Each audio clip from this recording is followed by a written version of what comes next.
What if I told you that this one simple factor could mean the difference between life and death for a baby quail? This little quail that you see here is only 3 days old, and like all hatchlings, it doesn't just need food or water. It needs one thing more than anything else.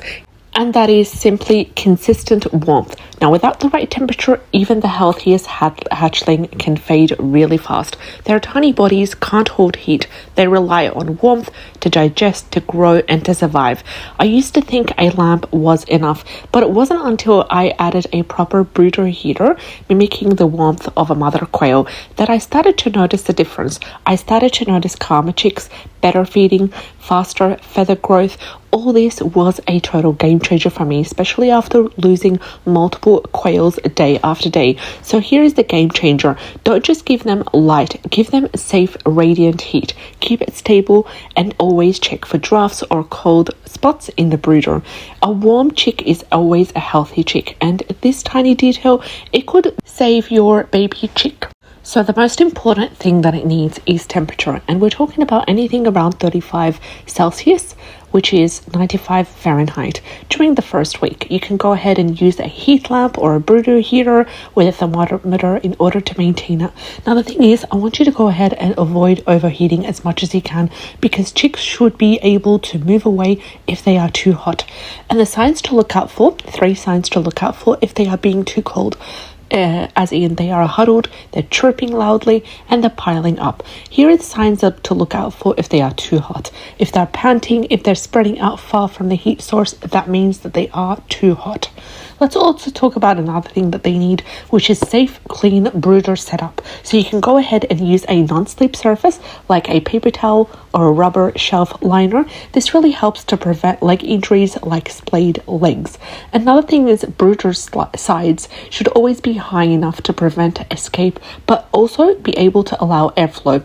Also clean daily, check the bedding often to prevent ammonia buildup, because it can be a real killer for the baby quails. Also, proper feed is important. I give them a game bird starter crumble, not chick starter for chickens, because it doesn't have enough protein. So I aim for at least 24 to 28% protein to support faster growth in that first week, which is ideal.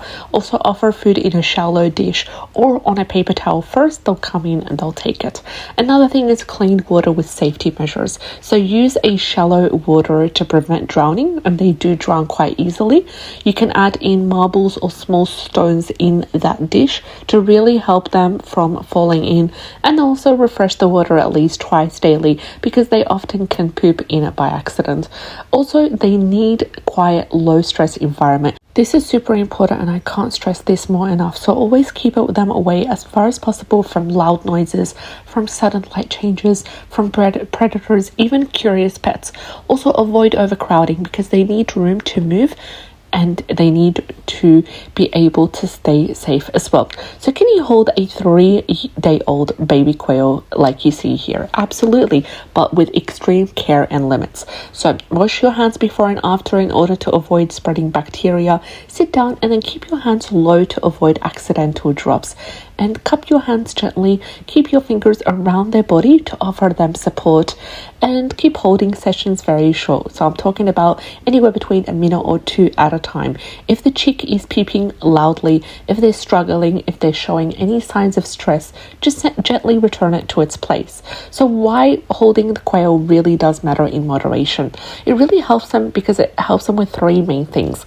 Number 1, it helps them get used to your presence. Number 2, it allows you to check for injuries, for leg issues, for vent passing, as in when the poop starts to block the vent.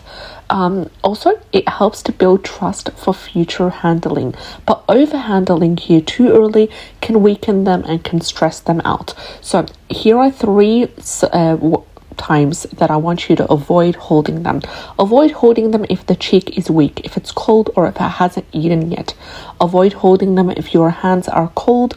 Always please warm your hands first, and avoid holding them if the chick is in distress, if it's loud, if there's continuous chirping when it is touched. Hope you found this video helpful, and I'll see you in the next one. Take care and have an amazing, great day. All the best.